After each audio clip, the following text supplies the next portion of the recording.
Alex stood over his father's grave, the early sunlight casting long shadows across the cemetery. His hands trembled, not from the chill in the air, but from the storm of emotions raging inside him. He had spent months questioning everything. His father's sudden death, the rushed funeral, and the way his uncle had avoided his eyes ever since. Something wasn't right. He could feel it in his bones. "I have to know," Alex muttered to himself, gripping the shovel tighter. His father, James, had been a strong, healthy man. He didn't just die, he was taken from him. The doctors had called it a heart attack, but Alex refused to believe it. His father was fit, full of life, and then, in a blink, he was gone. The grave was fresh, the soil still loose. Alex worked tirelessly, his muscles burning with every scoop. Sweat dripped down his face, mixing with the tears he hadn't realized he was shedding. He didn't care about the consequences. He didn't care if the whole town called him mad. He needed answers. As the coffin came into view, Alex's heart pounded in his chest. He hesitated for a moment, staring at the wooden box that held the man who had raised him, loved him, and taught him everything he knew. But then he remembered his father's smile, his laughter, and the way he had always told him to trust his instincts. This was for him. With a deep breath, Alex pried open the coffin lid. The hinges creaked, echoing in the empty cemetery. And then he saw him. James lay there, pale and still, just as Alex had last seen him at the funeral. But something was different. His father's hands were clenched into fists, his nails broken and bloodied. His lips were parted, as if he had been trying to scream. And then Alex noticed the faint scratches on the inside of the coffin lid. His blood ran cold. His father hadn't died of a heart attack. He had been buried alive. Alex stumbled back, his legs giving way as he collapsed onto the damp grass. His chest heaved and his mind raced, trying to make sense of what he had just discovered. His father, his strong, resilient father, had been buried alive. The scratches on the coffin lid, the bloodied nails, the clenched fists, it all pointed to one horrifying truth. James had been conscious when they buried him. Tears streamed down Alex's face as he crawled back to the coffin, his hands trembling as he reached out to touch his father's cold, lifeless hand. "I'm so sorry, Dad," he choked out, his voice breaking. "I'm so sorry I didn't know. I'm so sorry I couldn't save you." But even in his grief, a fire began to burn inside him. This wasn't just a tragic accident. Someone had done this to his father. Someone had made sure he was buried before his time, and Alex was determined to find out who. He pulled out his phone, his fingers shaking as he dialed the police. The operator's calm voice on the other end felt surreal compared to the chaos in his mind. "I need to report a crime," he said, his voice steady despite the storm inside him. "My father, he was buried alive. I'm at the cemetery now. Please, you need to come." As he waited for the police to arrive, Alex's mind raced. Who could have done this? His uncle, Robert, had been the one to handle all the arrangements after his father's death. He had been distant, almost cold during the funeral. Could he really be capable of something so monstrous? And what about the doctors who had declared his father dead? Were they involved, or had they simply been fooled? The sound of sirens in the distance snapped him out of his thoughts. He stood up, wiping his tears and steeling himself for what was to come. The police would ask questions he didn't have answers to yet. But one thing was clear, this was just the beginning. Someone had taken his father from him, and he wouldn't rest until he found out who. The police arrived swiftly, their flashing lights cutting through the morning calm. Officers surrounded the grave, their faces a mix of shock and disbelief as they took in the scene. Alex stood nearby, his arms crossed tightly over his chest, his eyes fixed on the coffin. He felt numb, as if he were watching everything unfold from a distance. Detective Miller, a tall, stern man with sharp eyes, approached him. "You're the one who called?" he asked, his tone calm but probing. Alex nodded, his voice barely above a whisper. "Yes, my father, he was buried alive. I found him like this." Detective Miller glanced at the coffin, his expression hardening. He motioned for the forensic team to begin their work, then turned back to Alex. "This is a serious accusation. Can you tell me why you decided to dig up the grave?" Alex took a deep breath, trying to steady himself. He didn't just die. Something was wrong. The funeral was rushed, and my uncle, he's been acting strange ever since. I had to know the truth. The detective nodded, jotting down notes. And your uncle? Where is he now? At home, I think, Alex replied. He doesn't know I'm here.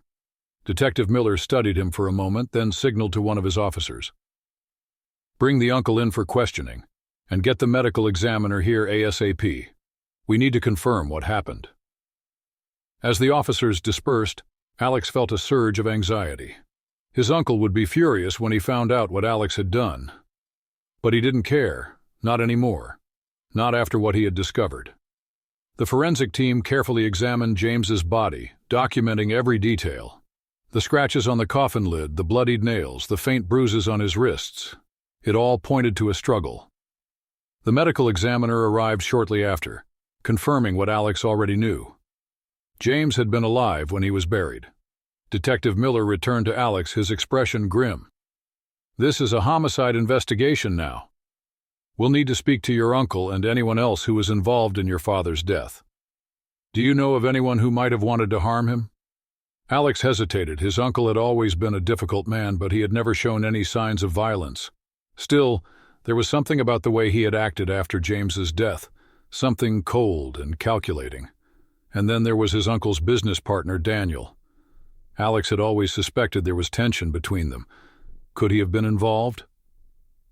I don't know, Alex admitted. But my uncle, he wasn't exactly grieving when Dad died, and there's a man named Daniel. He's my uncle's business partner. I don't trust him. Detective Miller nodded, making a note. We'll look into it. In the meantime, I need you to come down to the station to give a formal statement. This is going to be a long process, Alex. Are you ready for that? Alex looked back at the coffin, his heart heavy, but his resolve unshaken. I'm ready. I just want the truth.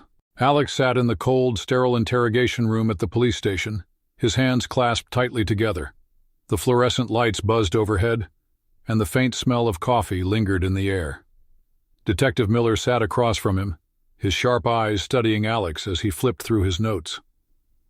Tell me more about your uncle, Detective Miller said, his tone calm but probing. You mentioned he's been acting strange since your father's death. Can you elaborate? Alex took a deep breath, trying to organize his thoughts. He's always been difficult. But after Dad died, it was like he didn't care. He didn't cry at the funeral. He didn't even seem sad. And then there's Daniel, his business partner. He's been around a lot more since Dad passed. I think they're involved in something. Detective Miller raised an eyebrow. Involved? Like, financially? Alex nodded, his jaw tightening. Yes. My father and uncle ran a construction business together, but lately there's been tension between them. Dad told me once that he suspected Uncle Robert was cutting corners, maybe even embezzling money. He was going to confront him about it, but then he died. The detective scribbled something in his notebook. Do you think your uncle could have had a motive to harm your father? Alex hesitated. The idea of his uncle being capable of something so monstrous was hard to accept, but the evidence was staring him in the face. I don't know. He's not a violent person, but he's always been greedy. And if Dad was about to expose him, I don't know what he's capable of. Detective Miller leaned back in his chair, his expression thoughtful. That's a strong motive. We'll need to look into his financial records and see if there's any evidence of planning. What about Daniel? Do you think he could have been involved? Alex shrugged, frustration bubbling up inside him.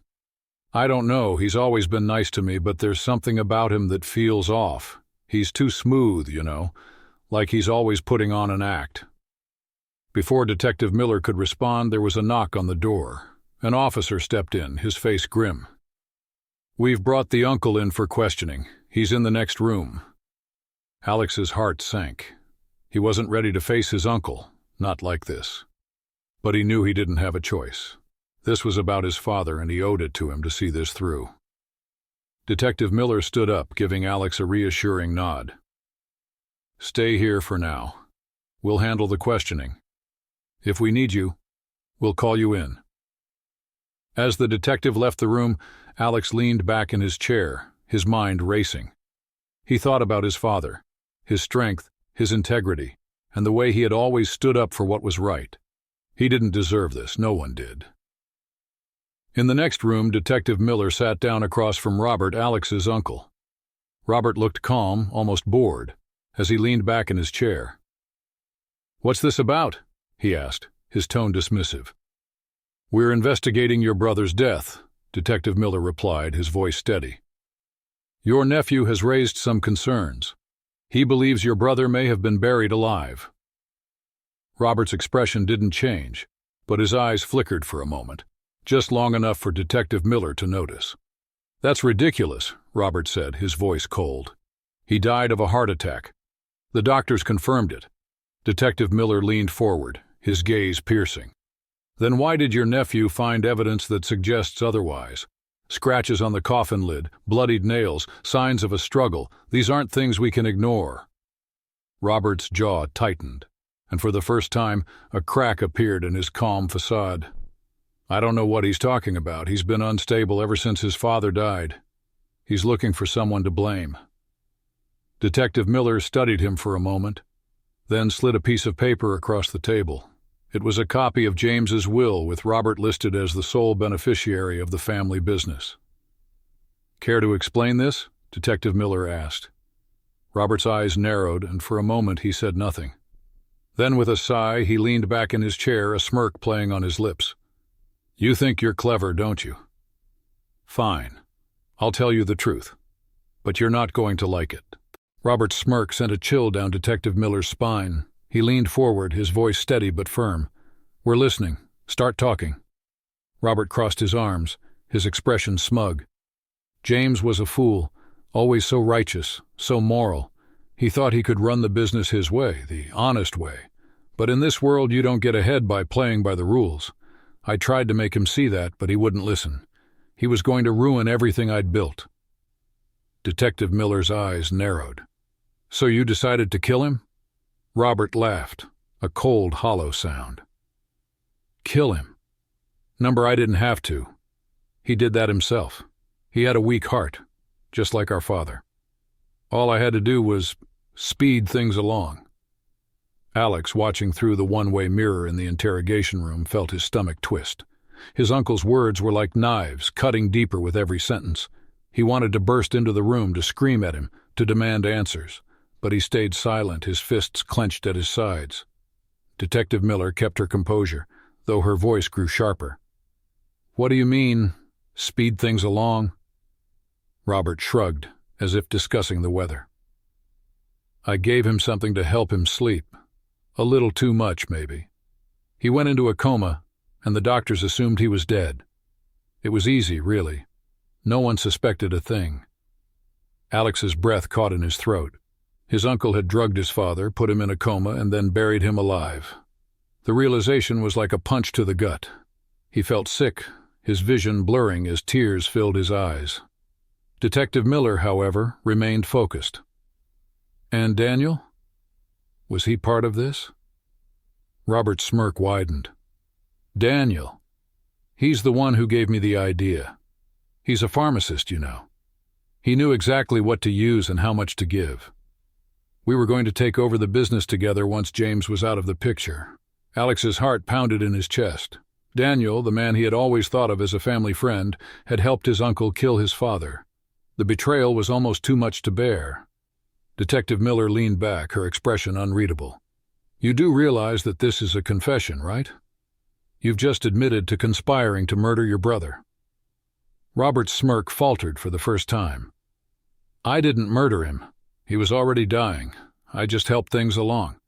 "That's still murder," Detective Miller said coldly. She stood up, signaling to the officers outside the room. "Robert Thompson, you're under arrest for the murder of James Thompson. You have the right to remain silent." As the officers cuffed Robert and led him out of the room, Alex finally stepped forward. His uncle's eyes met his, and for a moment, there was a flicker of something, regret, maybe, or shame. But it was gone as quickly as it appeared. "You're no nephew of mine?" Robert spat as he was led away. Alex didn't respond. He couldn't. His mind was a whirlwind of emotions: anger, grief, betrayal. But amidst the chaos, there was one clear thought. His father had been avenged.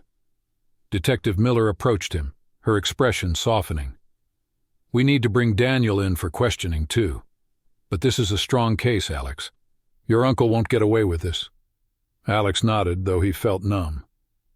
"Thank you," he whispered, "for everything." The police moved quickly.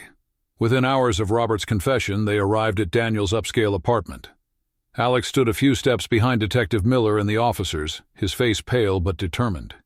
He needed to see this through, for his father. Daniel opened the door, his perfectly styled hair and polished demeanor faltering as he saw the officers standing there. His eyes darted to Alex, and for a moment he looked genuinely shocked. Then his expression hardened. "Daniel Carter," Detective Miller said, her tone firm. "You're under arrest for conspiracy to commit murder. You have the right to remain silent." Daniel's composure shattered. "What? This is ridiculous. I didn't do anything." Alex stepped forward, his voice steady despite the storm inside him. "You helped him. You gave him the drugs. You knew what he was going to do to my father." Daniel's eyes widened, and for a moment he looked like a cornered animal. Then his expression twisted into a sneer. "Your father was weak. He didn't deserve the business. Robert and we were meant to run it together. James was in the way." Alex's fists clenched, but he forced himself to stay calm. "You're a monster, both of you." As the officers cuffed Daniel and led him away, Detective Miller turned to Alex. "We'll need you to testify in court. This case is strong, but your testimony will make it airtight." Alex nodded, though the thought of facing his uncle and Daniel in court made his stomach churn. "I'll do whatever it takes." The trial was swift and brutal. Robert and Daniel's confessions, combined with the evidence from James's exhumation, left little room for doubt.